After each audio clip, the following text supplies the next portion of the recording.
함께 나누기 전에 조크 하나 할까요? 20세기에 들어서면서 태양계에 있는 행성들 중에서 가장 큰 변화가 있었던 행성은 무엇일까요?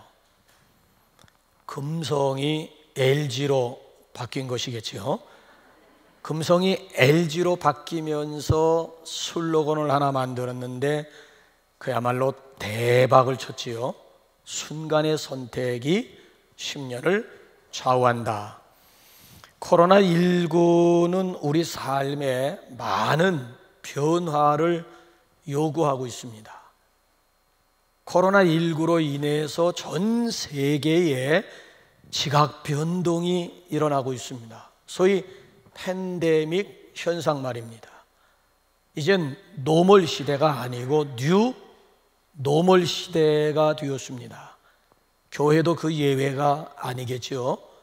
여러분, 이 땅에 하나님께서 창세전에 디자인하신 교회, 예수님이 이 세상에 오셔서 가슴속에 잉태하셨던 교회, 오순절 성령과 함께 탄생한 공동체를 우리가 교회라고 부릅니다. 교회. 그 교회의 원형이 3세기까지 잘 유지되어 오다가 콘스탄틴 대제의 기독교 공인과 함께 서서히 변질되기 시작을 했습니다. 그래서 결국 원형을 잃어버리게 된 거예요. 자, 그래서 우리는 코로나19를 계기로 해가지고 그동안 잃어버린 교회의 본질을 다시 회복하라고 하십니다. 잃어버린 한쪽 날개와도 같은 소중한 생명의 소그룹 말이에요. 이를 가리켜서 우리는 셀교회, 셀그룹이라고 얘기합니다. 그러니까 코로나19를 통해서 잃어버린 한쪽 날개를 다시 회복하라고 하시는 하나님의 메시지가 사건 속에 담겨져 있습니다. 그래서 우리는 지난주 시간에 셀교회가 무엇인가에 대해서 초대교회, 그 중에서도 특별히 골로새 교회를 통해서 셀교회가 무엇인가에 대해서 일목요연하게 살펴보았습니다. 즉 빌레몬의 가정에서 시작된 골로새 교회를 통해서 셀교회가 무엇인가? 여러분, 셀교회가 무엇입니까? 한번 복습 한번 해볼까요? 셀교회는 가정교회입니다. 그러니까 교회 속에 작은 교회입니다. 그런가 하면 셀교회는 만인 제사장직 교회입니다. 순전히 평신도가 주축을 이루고 있는 교회입니다. 빌레몬뿐만 아니라 아비아뿐만 아니라 아키파뿐만 아니라 그와 함께 모여있는 모든 이웃들이 다 각자의 은사 가지고 사역하고 활동하는 교회를 셀교회라고 합니다. 그런가 하면 셀교회는 코이노니아 교회입니다. 교제와 나눔이 살아있는 공동체였습니다. 결코 가면을 쓰고 모인 모임이 아닌 민낯을 드러내면서 모인 진정한 공동체가 바로 초대교회, 특별히 셀교회였습니다. 자, 우리 한번 그 실제적인 신뢰를 또 오늘 본문 사도행전 4장 32절을 통해서 그 당시에 한번 우리 나눔과 교제가 어느 정도였는지 한번 확인 한번 해보실까요? 시작. 믿는 무리가 한 마음과 한 뜻이 되어 모든 물건을 서로 통용하고 자기 재물을 조금이라도 자기 것이라 하는 이가 하나도 없더라. 사도들이 큰 권능으로 주 예수의 부활을 증언하니 무리가 큰 은혜를 받아 그 중에 가난한 사람이 없으니 이는 밭과 집 있는 자는 팔아 그 판 것의 값을 가져다가 사도들의 발 앞에 두매 그들이 각 사람의 필요를 따라 나누어 줌이라. 구브로에서 난 레위족 사람이 있으니 이름은 요셉이라. 사도들이 일컬어 바나바라 번역하면 위로의 아들이라 하니 그가 밭이 있음에 팔아 그 값을 가지고 사도들의 발 앞에 두니라. 한 마음 한 뜻 공동체였습니다. 유무상통하는 그런 공동체였습니다. 실제적인 삶을 함께 나누는 살아있는 공동체였습니다. 자, 이제 오늘 본문 말씀은 셀의 두 번째 시간으로 그 나눔의 삶을 가능하게 했던 관계 기술에 대해서 여러분과 함께 한 시간, 짤막하지만 한 30분 동안 나누고자 합니다. 그러니까 셀 교회가 진정 한 가족이 되기 위한 전제 조건이 있다면, 결론부터 말씀을 드린다면 그것이 바로 용납이요 용서가 되겠습니다.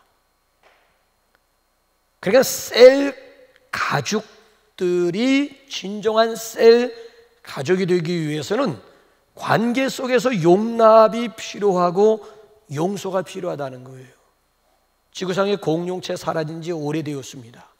자, 남북 공동체가 진정한 남북 공동체, 살아있는 생명력 있는 남북 공동체가 되기 위해서는 공동체 내에서 용납이 필요하고 관계 속에서 용서가 필요하다라고 하는 것을 오늘 본문 말씀이 우리에게 증거해 주고 있습니다.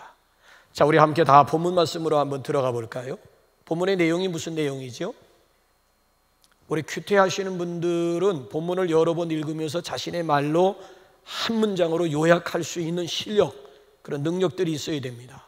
자, 8절부터 22절까지 쭉 읽었습니다만 한마디로 요약하라면 무슨 내용이에요? 바울이 빌레몬에게 편지하면서 부탁하고 있는 내용이지요. 자, 뭘 지금 부탁하고 있습니까?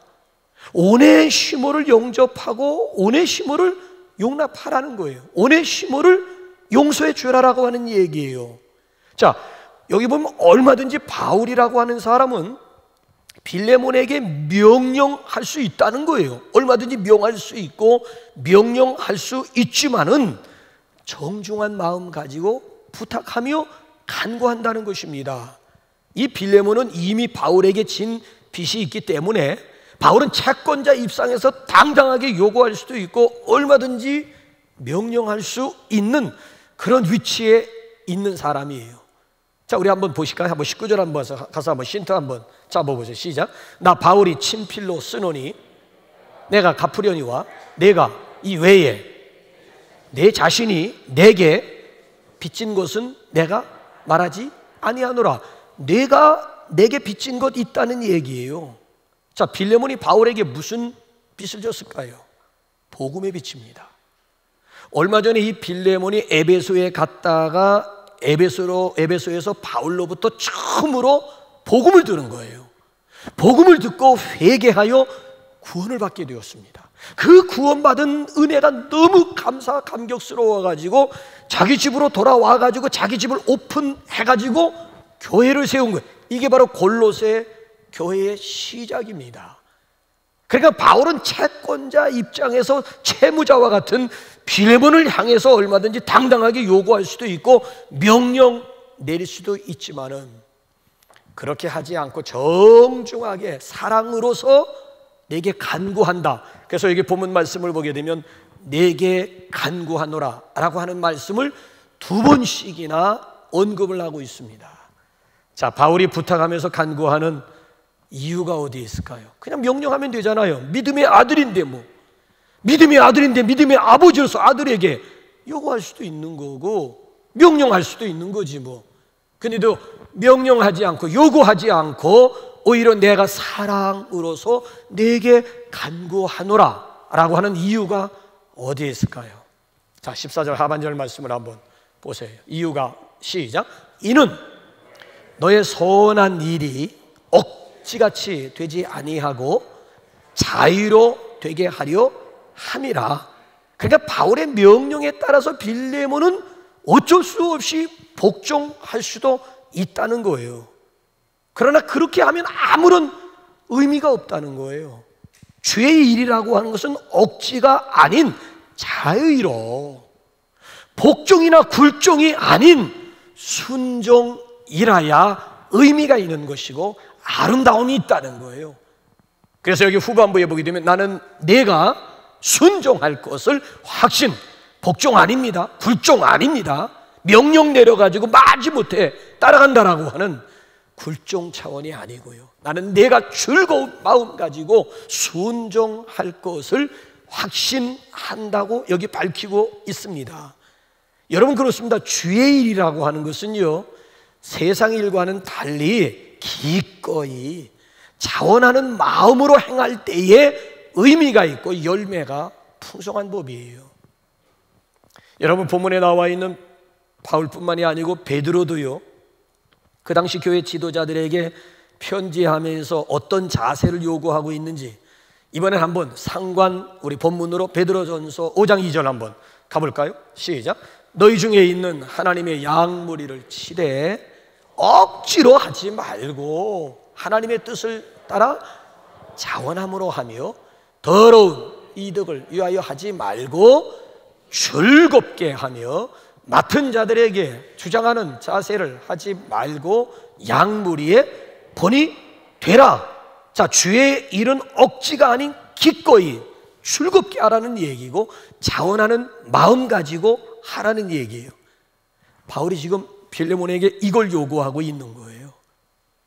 여러분, 제사 중에서 가장 아름다운 제사, 아니 최고의 제사가 있다면은 그건 낙헌제입니다. 낙헌제. 제사는 의무제가 있는 거예요. 5가지 제사 의무제예요. 번제, 소제, 화목제, 아니면 속건제, 속죄제, 이 5가지 제사는 이스라엘 사람이라면 반드시 드려야만 하는 의무제사예요. 의무제. 근데 제사 중에 최고의 제사는 의무제가 아닌 낙헌제, 자원제사예요.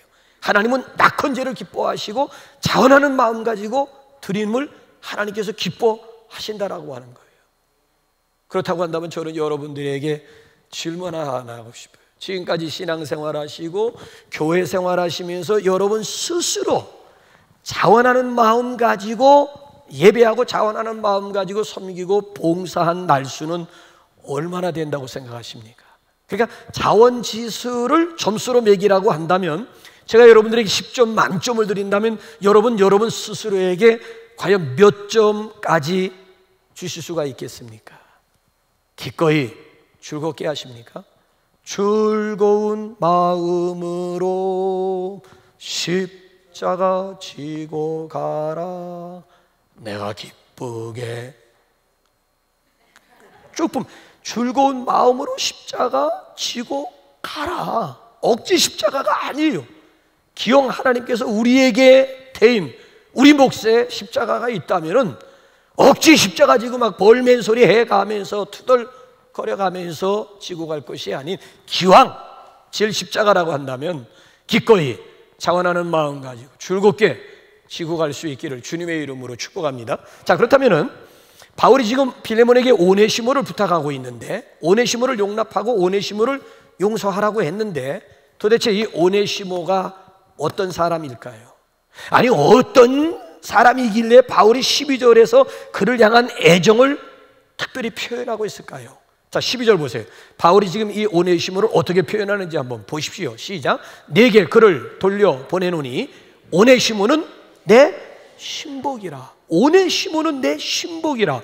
자, 성경 가지고 오신 분들만 그 신복에 보게 되면 숫자 1이 있어요. 자, 그 1을 맨 밑에 나네주라고 얘기를 해요. 맨 밑에 맨 하단에 내려오게 되면 신복을 헬라어로 원문 성경으로 보게 되면 무엇이라고 번역한다고요? 심장, 심장이야. 신복은 무슨 종이라고, 아니, 그런 종의 개념이 아니고 여기 신복이라고 하는 말은 심장이라고 하는 뜻이에요. 심장.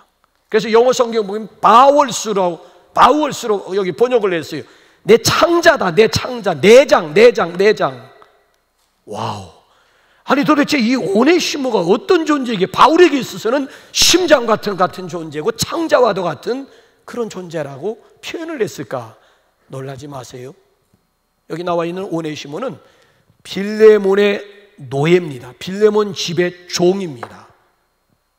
근데 이 오네시모라고 하는 이 종놈이 어느 순간 빌레몬을 배신하고 도망을 간 거예요. 그냥 도망간 것이 아니고 주인 빌레몬이 굉장히 재력가거든요. 엄청난 돈을 훔쳐가지고 도망을 간 거예요. 도망을.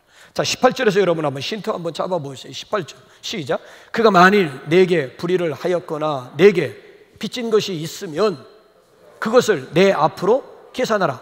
바울이 빌레몬에게 편지하면서 오네시모가 빚진 것 내 앞으로 달아놓으라는 거예요.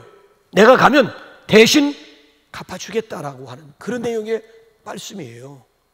여러분, 그렇습니다. 이 오네시모는 본래 빌레몬의 집의 하인이요 노예, 종이었는데 주인 배신하고 주인의 재물을 도적질해가지고 소아시아에서 유럽으로 도망간 거예요. 유럽, 로마로 도망간 거예요. 로마에서 누구를 만나는가 하면 사도 바울을 만나게 된 것입니다. 사도 바울을 만나서 복음을 듣고 오네시모가 변화가 된 거예요. 그래서 여러분 한번 11절 한번 보십시오. 11절 한번 보세요. 시작. 그가 전에는 내게 무익하였으나 이제는 나와 내게 유익함으로, 오네시모가 전에는 백해무익한 종이었다는 거야. 그러니까 여러 물건 중에 하나에 불과했다는 거야. 근데 이제는 무익한 존재가 아니라 유익한, 너뿐만 아니라 나에게 있어서도 아주 유익한 존재가 되었다는 거예요. 주 안에서 가치 있는 존재로 거듭났다라고 하는 거예요. 존재 가치가 180도 완전히 달라지게 되었다는 거예요.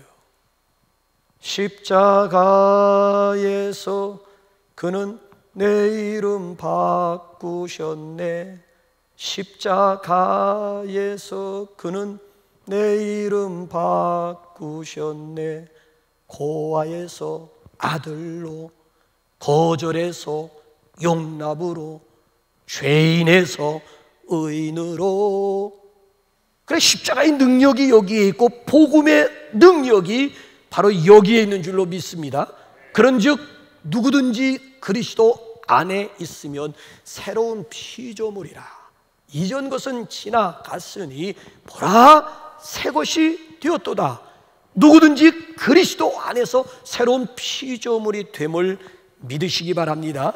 그래서 바울이 지금 빌레몬에게 지금 말하고 있습니다. 이제는 전에 내가 알고 있었던 그런 오네시모가 아니라는 거야. 내가 복음으로 변화되었듯이 오네시모도 복음으로 변화되었다는 거예요. 그러니까 이전에 노예나 종으로가 아니라 이제는 형제로서 영접해달라. 빌레몬 공동체의 일원으로 오네시모를 용납해달라. 한 가족 식구로 오네시모를 지금 부탁하고 있는 바울의 모습입니다. 자, 이제 생각해 보십시오. 나 싫다고 떠난 놈입니다. 나 싫다고 도망간 놈입니다. 그런 놈을 다시 받아들여 달라고 하는 부탁입니다. 자, 나를 배신하고 떠난 놈을 다시 환영해 달라고 하는 그런 부탁입니다. 내게 엄청난 물질적인 손해를 끼치고 도망간 놈을 다시 공동체의 일원으로 맞이해 달라고 하는 그런 부탁이에요. 아니, 빌레몬 공동체가 싫다고 떠난 사람을 다시 빌레몬 공동체의 일원으로 맞이해 달라고 하는 그런 부탁이에요. 여러분들 어떻게 하시겠어요? 여러분들은 어떻게 하시냐고요? 빌레몬, 여기 다 지금 빌레몬들인데 여러분들은 어떻게, 지금 바울이 지금 빌레몬을 향해서 지금 부탁하고 있는 그런 내용이, 여러분들은 어떻게 하시겠습니까? 여러분에게 상처를 주고 여러분에게 손해를 준 사람 용납하고 용서하실 수 있겠습니까? 여러분을 배신한 그 배신자를 여러분들이 다시 내 마음으로 용납하면서 용서하실 수가 있겠습니까? 여러분에게 오네시모는 누구예요? 여러분의 오네시모를 제가 묻고 있는 거예요. 지금 여기 나와 있는 2000년 전에 지금 빌레몬의 종 오네시모가 아니라 오늘 여러분 관계 속에서 여러분에게 손해를 주고 여러분을 배신하고 여러분들에게 물질적인 엄청난 손실과 함께 상처를 내게 안겨준 그 오네시모, 여러분 어떻게 하시겠습니까? 용납하고 용서하실 수 있겠습니까? 그러나 여러분, 오네시모를 용납하고 용서하십시오. 그것이 바로 내가 하나님의 복을 받을 수 있는 지름길입니다. 하나님의 용서를 확실하게 경험할 수 있는 길이 여기에 있는 거예요. 밤마다 내가 두 다리 쭉 뻗고 편안하게 잠을 잘 수 있는 비결이 여기에 있는 거예요. 오늘 생명력을 잃어버리고 있는 셀 가운데, 셀 가족들 가운데, 셀 가족 속에 다시 셀 가족으로 다시 세워질 수 있는 유일한 비결이 있다면은 바로 오네시모를 용납하고 용서하는 여기에 있음을 말씀해주고 있는 그런 내용이에요. 전문가들에 의하면 현대인들이 앓고 있는 정신적이고 육체적인 질병의 70% 내지 80%가 이 감정적인데 기인한다는 거예요. 다시 말씀드리면 용서하지 못함에서 오는 부작용들이라고 하는 그 부작용들. 그래서 우리가 형제를 용서하지 못하면은 내가 병든다는 거예요. 육체적으로, 정신적으로, 영적으로 병들어가지고 결국 쓰러지는 것은 오네시모가 쓰러지는 것이 아니라 내가, 필레몬인 내가 쓰러진다라고 하는 얘기예요. 그래서 인격 의학의 창시자라고 할 수 있는 폴 트루누에라고 하는 사람이 그런 경험을 들려줍니다. 악성 빈혈로 고생하는 학은 직장 여성을 6개월 동안이나 치료했는데 전혀 달라진 것이 없고 나아지는 것이 없는 거예요. 그래서 마침내 그 직장 여성을 향해서 직장의 병가를 내고 입원해서 집중 치료를 받자라고 제안을 냈습니다. 자, 일주일 만에 다시 찾아왔는데 그 여인이 아주 건강한 모습이에요. 그래서 이렇게 검사를 해보니까 악성 빈혈기가 전혀 없이 다 사라진 거예요. 그래서 이 주치의가 6개월 동안 치료를 했던 주치의가 깜짝 놀라가지고 물었습니다. 아니, 지난 일주일 동안 도대체 무슨 일이 일어났었던 것입니까? 그 여인이 대답합니다. 죽도록 미워했던 한 사람을 용서했습니다. 바로 그때 기분이 좋아지더니만 삶에 희망이 생기기 시작을 했고 이렇게 행복해졌습니다. 그러니까 이 여인에게 있어서 만성적 악성 빈혈의 발병 원인은 바로 미움과 분노였다는 거예요. 특효약이 따로 없는 거야. 그게 바로 용서였다라고 하는 거예요. 저명한 문화 비평가인 마셜 맥루한이라고 하는 사람이 의학과 성서라고 하는 책을 썼는데 그 책에 보면은 사람이 마음속에 미움과 분노를 품게 되면 각종 질병들이 생기고 기꺼이 상대방을 용서하게 될 때 그 모든 질병들로부터 내가 자유함을 얻을 수가 있다라고 하는 그런 말을 해요. 여러분, 용서의 최고 수혜자가 누구예요? 누구?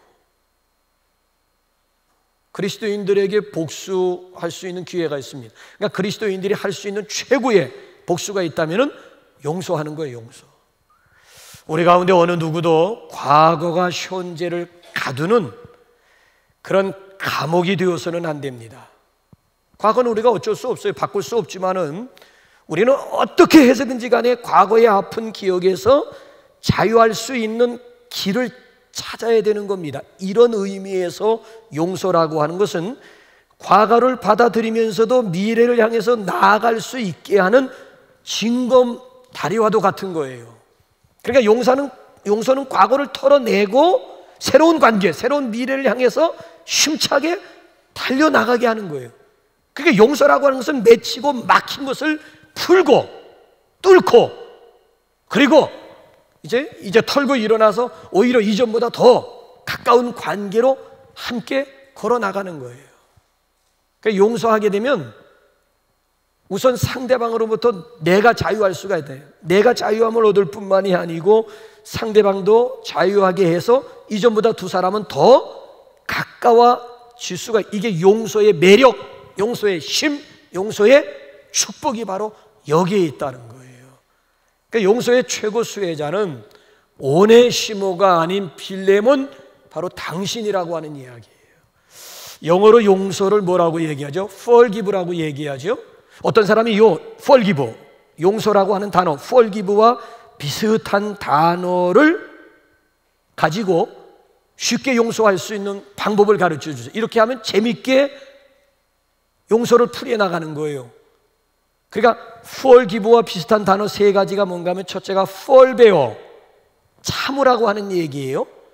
그러니까 좌우지간 속상하다고 화풀이하게 되면은 그건 용서가 아니라는 거야. 저쪽에서 멍이야 하고 받아쳤다고 조건 반사적으로 나도 장이야 하고 받아치면 멍이야 하고 받아치는 것은 이건 용서가 아니라는 거예요. 여러분 성경을 읽어보게 되면 누가 가장 복 있는 사람이라고 증거합니까? 한번 야고보서 5장 11절 한번 읽고 한번 본문 한번 돌아와 볼까요? 시작. 보라, 인내하는 자를 우리가 복되다 하나니 너희가 욥의 인내를 들었고 주께서 주신 결말을 보았거니와 주는 가장 자비하시고 긍휼히 여기시는 이시니라. 누가 복되다고요? 참고 인내하는 사람. 참고 인내하는 사람의 모델링이 누군가 하면 역사적인 인물들 가운데 특별히 욥을 소개하고 있습니다. 욥은 참고 인내했더니만 주께서 주신 결말 보았다는 거예요.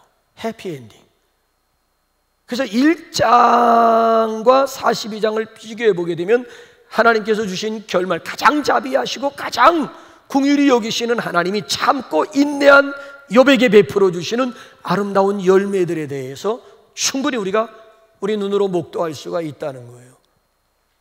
참아야 된다는 거예요. 참아야. 그러니까 어떻게 쉽게 상대방을 용서할 수 있냐? 상대방을 참아야 된다는 거예요. 예수님의 말씀대로라면 오른편 뺨을 칠 때 왼편까지 돌려대라는 얘기고요. 내 속옷을 가지고자 하는 자가 있을 때 겉옷까지 벗어주라고 하는 얘기고요. 자, 이스라엘 사람이라고 하면 길을 가다가 누구에게든지 오리를 동행할 것을 요구할 수 있는 권리가 있고 특권이 있습니다. 생면부지의 사람이라 할지라도 길을 잃었다든지 아니면 길을 갈 때 외롭다든지 아니면 위험을 느꼈을 때에는 동족을 붙잡고 오리를 동행 요구할 수 있는, 누가 억지로 오리로 가게 하거든 기꺼이 그 사람하고 심리까지 동행할 수 있는 마음의 여유야말로 용서의 시작이 된다는 거예요. 사랑은 오래 참습니다. 여러분, 용서라고 하는 것은 참음에서부터 시작이 된다라고 하는 forbear가 있고요. 그 다음에 두 번째 비슷한 단어가 forget예요. forget는 뭐예요? 잊으라는 거야. 그러니까 좌우지간 나의 오네시모가 나에게 섭섭하게 하고 나에게 손해를 끼친 것에 대해서 떨쳐버리라고 하는 거예요. 그래서 탈무드에 보게 되면 아주 이런 재미있는 얘기가 있습니다. 어느 날 아버지가 아들에게 야, 이웃집에 가서 낫 좀 빌려오고 나라. 갔는데 빈손 들고 온 거예요. 너 왜 빈손 들고 왔느냐? 안 빌려주던데요? 거절당한 거예요. 자, 며칠 후에 그 이웃집에서 호미를 빌리러 왔어요. 그래서 아버지가 아들에게 야, 호미를 내다 주거라. 그러니까 아들이 반발하는 거예요. 아니, 저 집은 우리에게 낫도 빌려주지 않는데 우리가 왜 호미를 빌려줘야 됩니까? 이럴 때 아버지가 아들을 책망하면서 한마디 한 거예요. 이놈아, 저쪽에서 빌려주지 않았다고 우리도 빌려주지 않으면 그건 복수하는 거야. 또 당신은 빌려주지 않았지만 나는 빌려준다 라는 마음 가지고 빌려주면 그건 증오라고 하는 거야. 저쪽에서 빌려주었던 빌려주지 않았던 지난 날은 잊어버리고 다만 지금 그가 호미를 필요로 하니까 호미를 빌려주는 것이야말로 진정한 사랑이요 용서니라. 그러니까 너는 앞으로 인생을 살아가면서 사랑과 용서로 살아가기를 바란다라고 부탁을 했다고 그래요. 여러분들은 지금까지 어떤 모습 가지고 살아오셨습니까? 아니, 앞으로 어떤 모습으로 살아갈 작정이십니까? 복수하는 마음으로 살아오셨습니까? 증오하는 마음으로 살아갈 것입니까? 바라기는 우리 사랑과 용서의 마음으로 살아가시기를 주님의 이름으로 부탁합니다. 그래서 forbear가 있고 forget가 있고 마지막 forever가 있어요. 영원히 잊어버리라고 하는, 내 기억 속에서 말끔히 지워버리라는 조언이에요. 그러니까 성령의 지우개 가지고 지우라는 얘기예요. 예수님의 보혈 가지고 아예 좋지 않은 지난날 과거에 대해서 예수님의 보혈을 가지고 아예 보혈로 덮어버리라고 하는 얘기예요. 미가서에 있는 말씀대로라면 상대방의 실수와 허물을 깊은 바닷속에 집어 던지고 바닷가에다가 낚시 금지라는 팻말을 써 붙이라는 거예요. 자, 마태복음에 보게 되면 베드로가 어느 날 예수님 앞에 질문을 했어요. 형제가 내게 잘못하면 몇 번 용서하여 주리이까? 7번까지 하오리이까? 제 때는 아주 큰 맘 먹고 선심 쓰듯이 7번이요 주님 7번까지 용서해 주리이까? 그럴 때 예수님 뭐라고 대답하시던가요? 7번뿐만 아니라 70번씩 7번까지 할지니라. 70번씩 7번이면 77이 49, 490번. 그러니까 490번까지 용서하고 491번부터는 용서하지 않아도 된다라고 하는 그런 내용의 말씀입니까? 아니잖아요. 자, 실제적으로 이웃 가운데 아무개가 내가 자꾸 나에게 자꾸 그렇잖아요. 잘못을 해요. 잘못할 때마다 내가 수첩으로 하나, 한 번, 두 번, 세 번, 네 번 기록했어요. 490번까지 갔어요. 491번까지 가서 이젠 더 이상 안 되겠어. 더 이상 못 참아. 더 이상 용서하지 못하겠어. 라고 마음을 먹는다면 지금까지 490번까지 용서한 것이 아닙니다. 그냥 마음으로부터 이미 벌써 복수하기로 이거 마음에 칼을 갈 것이나 그러니까 지금까지 벼른 것이지 그건 용서가 아니라는 거예요. 벼르고 또 벼른 것이지 결코 용서가 아니라고 하는 얘기예요. 그래서 용서라고 하는 것은 내 기억 속에서 영원히 지워버리는 거예요. 내 기억 속에서 오네시모의 잘못을 지워버려야 그로부터 내가 자유함을 얻을 수가 있다는 거예요. 자, 그런데 오늘 여기 본문 말씀은 그런 얘기가 아닙니다. 뭐 forbear하라, forget하라, forever하라, forgive하라 뭐 그런 얘기가 아니에요. 용서는 그런 의미가 뭐 잊어버리고 지워버리라고 하는 그런 얘기가 아니고요. 오히려 여기 본문 말씀 무슨 내용인가 하면 용서의 확실한 방법을 가르쳐 주는 거예요. 뭐 참아라, 잊어버려라, 영원히 지워버려라 이런 소극적인 그런 방법이 아니고 본문 말씀은 적극적인 용서의 적극적인 방법을 우리에게 소개하는 그게 뭐예요? 오네시모 용서하고 잊어버리라는 얘기가 아니라 그 오네시모를 어떻게 용납하라는 거예요. 그 공동체 가운데 내 마음뿐만 아니라 공동체 한가운데 오네시모를 받아들이라는 그냥 용서하고 그냥 잊어버리고 그냥 지워버리라는 그런 얘기가 아니라 그 오네시모를 용납하고 용서하라라고 하는 말씀이에요. 이 말씀을 실천한 우리 교회사 인물 가운데 손영원 목사님 계시잖아요. 아들 동인이와 동신이는 미국 유학 수속 다 마쳤습니다. 이제 D-Day를 기다리고 있는데 결국 공산당에 의해서 총살을 당합니다. 기가 막힌잖아요. 자, 이럴 때 손영원 목사님이 자기 두 아들을 죽인 다 큰 두 아들을 죽인 그 왼수를 용서하고 기억 속에서 지워버렸다는 얘기가 아니에요. 오히려 그 왼수를 자기 양아들 삼은 거예요. 그 후손이 지금 원주에 살고 있는 거예요. 용서하고 지워버리고 잊어버렸다라고 하는 forget 했다라고 하는 그런 얘기 forever 영원히 기억 속에서 지워버렸다는 얘기가 아니라 그 왼수 아들들을 죽인 그 왼수를 자기 집안으로 끄집어들여 가지고 자기의 양 아들 삼아. 그래서 손영환 목사님의 별명이 사랑의 원자탄이라고 하지 않습니까? 그러니까 결코 원수를 피해가라는 그런 얘기가 피해가면 결국 어디서 만나게 되어 있어요? 외나무 다리에서 만나게 되어 있다고요. 생각해보세요. 그 왼수 보기 싫다고 그 왼수가 가 있는 천국 난 그 왼수가 가 있기 때문에 나는 천국 포기하겠다고 할 수 있어요? 그럴 수 없잖아요. 그러니까 이건 피하는 것이 능사가 아니고 그 왼수를 마주하면서 극복을 해야 된다. 그 왼수를 내가 용납하면서 맞이하는 것이야말로 원수를 향한 최대의 복수가 될 수가 있음을 가르쳐주고 있는 거예요. 하나님께서 나를 어떻게 용납하셨는지 생각하면 쉽다는 거예요. 내가 연약한 가운데 내가 죄인으로 있을 때 아니 하나님과 원수 관계에 있을 때 벌써 하나님은 나를 용납하시고 나에게 십자가의 사랑을 부어주심으로 내가 오늘 거룩한 공동체 일원이 되고 하늘나라 가족이 되었는데 내가 뭐 의를 행해가지고 하나님께서 나의 의 보고 공동체 일원으로 하늘나라 가족 일원으로 삼아주신 것 아니잖아요. 그러니까 개구리 올챙이 쪽 시절만 있지 않으면 얼마든지 내 주변에 있는 오네시모 용납할 수도 있고 용서를 베풀 수가 있다는 거예요. 그래서 우리 끝으로 한번 사도 바울이 우리에게 뭐라고 훈수하는지 한번 에베소서 4장 32절 읽고 우리 하나님 앞에 찬양할까요? 시작. 서로 친절하게 하며 불쌍히 여기며 서로 용서하기를 하나님이 그리스도 안에서 너희를 용서하심과 같이 하라. 마지막이 중요한 거예요. 하나님이 그리스도 안에서 이미 나를 용납하시고 용서하심과 같이 공동체 가운데 서로 친절하게 좀 하고 서로 좀 제발 불쌍히 좀 여기고 서로 용서하라고 하시는 말씀이에요. 이렇게 해서 진정한 셀 가족이 되는 거예요. 셀 가족에서 셀 가족이 되는 거예요. 그래서 우리의 삶을 진정 나누는 공동체가 되는 거예요. 그래서 우리 이 시간 좌우에 앉은 분하고 우리 셀 교회를 마감하면서 우리 셀 교회 인사 한번 해볼까요? 내 안에 계신 예수님과 당신 안에 계신 예수님은 한 분이십니다. 옆에 분을 하고 시작. 예, 우리 3부에